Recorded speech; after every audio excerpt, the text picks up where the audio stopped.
What's up everybody, welcome to Money Management channel. My name is Andrei and today I'm gonna be doing an update on MMTLP and FINRA saga. I got the cash in the bag, stadium packed, born a rock star in this life, gonna live it up. And for today's video guys, I have several news and I have to admit that not all of them are so good for MMTLP community.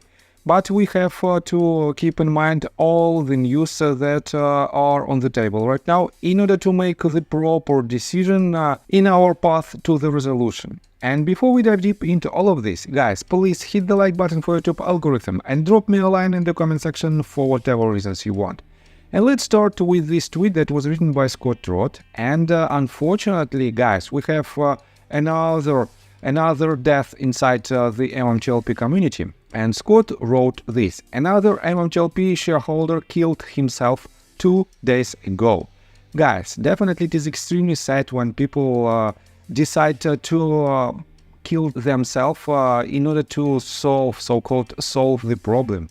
Definitely it will not solve any problems at all, but it will upset a lot of people around you. And that is why, guys, you have to fight no matter what. And if you have any problems, just ask your closest relatives or ask your friends to help you, and the help will come to you. So let me quote you this tweet in details, and I have to say that Scot has written this tweet in order to give us another call to action, and it is pretty much the detailed step-by-step plan. So he wrote: another MMTLP shareholder killed himself 2 days ago. When people wonder why I fight the way I do, that's why. Those of you with skills, brains and cash need to pick a fight. Anna Trades is shooting it out in US District Court in Florida. I am exchanging broadsides with some of the filthiest people I've ever encountered in US District Court in Vermont. Busy Brands is leading the charge at high levels. Marcos is continuing to deep dive into places where you can't even breathe air anymore. You have to breathe oxygenated liquid. So here is the challenge to you Idaho, California and Texas people that have the E-Trade too late to cancel notices in your account. The operating FINRA rule is 7150 regarding trade settlements. Your mileage may vary, but I see this as a unique attack vector into more US district courts nationally and potentially even state courts, Idaho, Texas and California ideally. In addition, calling 7150 to the attention of your local state attorneys generals wouldn't hurt either. 1. Look at your state laws regarding seeking injunctive relief. Look at US Federal Rule Civil Procedure 65 regarding injunctive relief too. 2. Think of workaround. DTCC is the clearinghouse for trades. Think about bypassing E-Trade's arbitration clause by going after DTCC for non-payment of the settled trades E-Trade acknowledged in your accounts. Wargame it with a few people. Consult a good local lawyer. Pay him a few bucks to investigate the claim. It may have to be in the context of a large lawsuit, but nothing as labyrinthine as what I or Anna Trade is doing. 3. I doubt that DTCC can be said to have significant local contracts to allow them to get sued in state courts, but it's worth looking at. 4.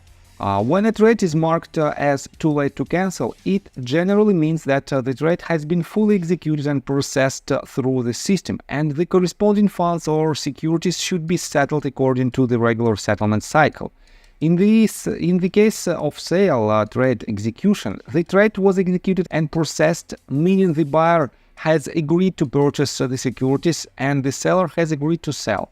Remember, T+2 means the money is already moving back to the seller within 2 days. This means that 2 business days after the trade date, the seller should receive the proceeds of the sale in their account, and the buyer should receive the securities. 5. Too late to cancel implies the ship has sailed and suggests that the process has moved past the point where a cancellation or reversal could happen. As a result, the proceeds from the sale should be transferred to the seller's account. Assuming all the necessary conditions, like having all the securities to sell, are met. In other words, once the trade is too late to cancel, it has effectively been completed, and the seller is entitled to the money from the sale. Good luck and good hunting. Do what you can with what you have where you are. So guys, definitely it is a step-by-step instruction that all of you can do in order to pursue your own main goal, to have your money back. And guys, take a look right here. Mark Basile responded to this tweet following: "Unfortunately, Scot, too many community members drank the Kool-Aid and others have relegated themselves to hoping somehow NBH resolves this. The narrative keep changing, but the S1 won't help them at all. Even if it gets approved, other than allowing NBH to raise more money via dilution and hoping whatever money they raise, they can monetize into assets that could improve shareholder value. You are doing a great job, so keep it up. I hope others take your comments under advisement and consult attorney to see what they can do." On top of that, guys, Mark Basile responded to this tweet, and let me rephrase this tweet because it is extremely, it is written in bad words, and it says: "Yeah, it's absolute disgrace, the corruption of the regulators and Congress. How could you make such an insensitive comment? Someone just took their own life."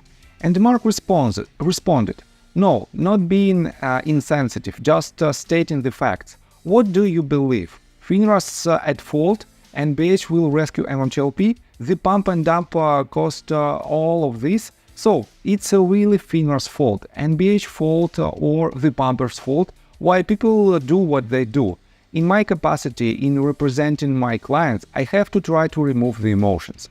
Don't forget, I met with the AZ MMTLP group over a year ago and heard the stories. And partly based on those horror stories, I decided to help the community.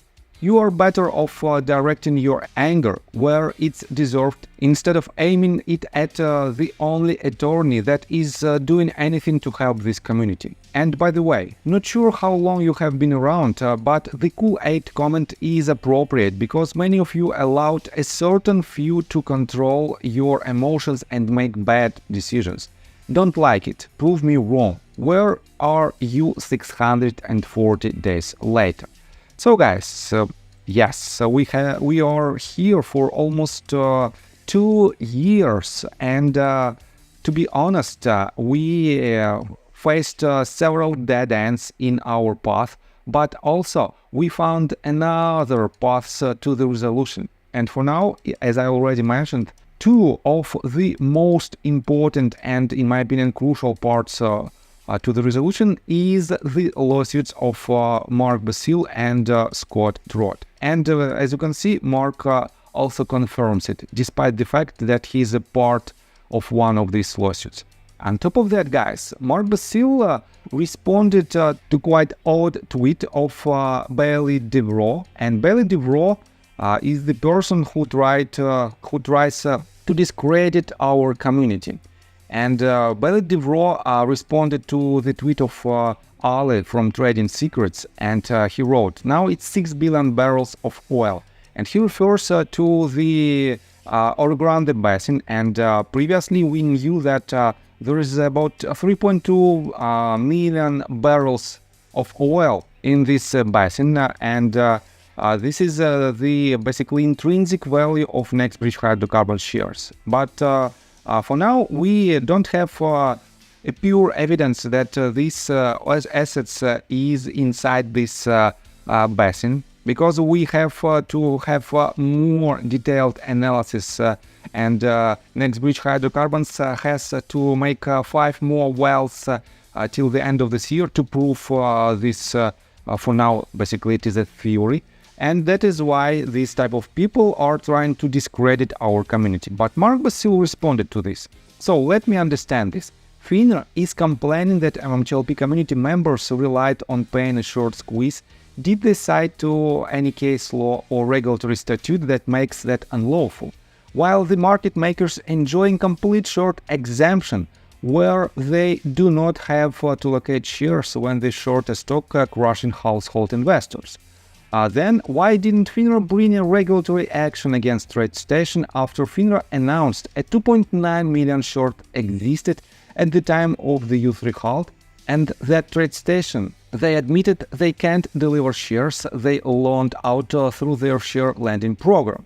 So definitely this fact raises more questions, and we have to ask FINRA why they didn't do anything in order to protect investors, why we still have 2.9 million shares according to FINRA itself as short positions in the private company, why the U3 halt is still implemented for more than 640 days. Why none of the broker-dealers have a clear path how they have to settle all the trades? And guys, we have to see all the trades settled within T+2 rule. So within 2 business days we have to see it, but we don't see it right now. And that is why, guys, we have to sue all the wrongdoers, and I highly encourage you to file the lawsuit. If you have enough money to hire a lawyer, just do it and use all the information that, for example, Scot is giving you right now. So let me show you another tweet. Let me remind you that we have, as I already mentioned, we have an evidence that some of Canadian investors saw on their books the amount for the shares sold back in December of 2022, and right after that all of these funds evaporated, and for now they don't have any money for their stocks. And let me quote to this: Scot, we had a few Canadians wake up shortly after the halt with their accounts showing they were millionaires, only to have it evaporate. We have screenshots. If you think it would be helpful, let me know. Seems like it would get the judge's attention. So guys, for now we don't have these screenshots, but probably we will see it within next several days. And the most important part, in my opinion, is the answer of Scot. He wrote, "Stand by, I might hop on junk spaces to open a new front in the war." And I have to say that Junk Savvy didn't host the space call for last couple of days, and that is why we don't have this information, but definitely it is worth our attention to keep an eye on this news as well. And guys, for now, let's take a look to another news that is not so pleasant for MMTLP community, but we have to manage it. Marcos, the person who made a very good and very thorough due diligence, and let's take a look right here, he made it on September the 9th, and I have to say that this work was done extremely thoroughly. For now, he wrote, let me show you this tweet, and he said, "Hey everyone, I need to temporarily pause my MMTLP wreckage investigation for a crucial reason. We are facing multiple battles, and right now we need specific intel to strengthen our position for the challenges ahead. I appreciate your understanding of this urgent shift in focus. I will return to MMTLP wreckage with a more thorough analysis, as it deserves more than I initially planned." So, unfortunately, we temporarily lost one of our allies that made a very interesting and important due diligence, and basically it is not a due diligence, it is a investigation. But I have to admit that no matter what, guys, we have to push our case forward, and we are doing this. But at the same time, the wrongdoers continue to perform their illegal actions. And let me show you the tweet that was reposted by Curtis, and that was originally written by Keycap. And Keycap wrote, "SEC levies over $88 million in combined fines to 11 firms for record-keeping failures, the DIY. I wonder how much their actions cost investors and what percentage of that loss was fined." So, guys, and take a look at this article. I have to admit that the misrepresentation of data is quite common violation of SEC rules, and despite the fact that SEC, let me show you right here, despite the fact that SEC tries to fine these companies, the fines itself are just a fraction of the damages that these companies make with their actions. And that is why, guys, all these actions should be banned on the US stock market, and we have to fight for this in order to achieve our main goal. And guys, let me tell you my personal story. I have a wife and 2 children aged 11 and 15, as well as a small dog. After 30 years of living in Russia near the Baikal Lake, we decided to move. Now we reside in Serbia.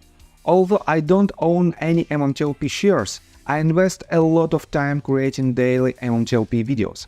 I have been doing this every day without days off and holidays for more than 1.5 years.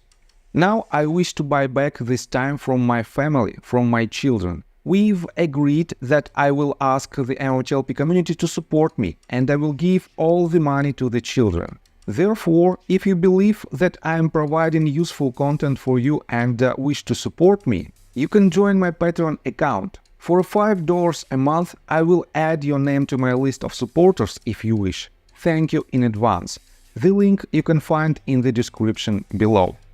So, I think that's all information that I want to provide you. If you like my video, please hit the like button and subscribe to my channel. And see you guys and girls next time. Bye! I got the cash in the bag, stadium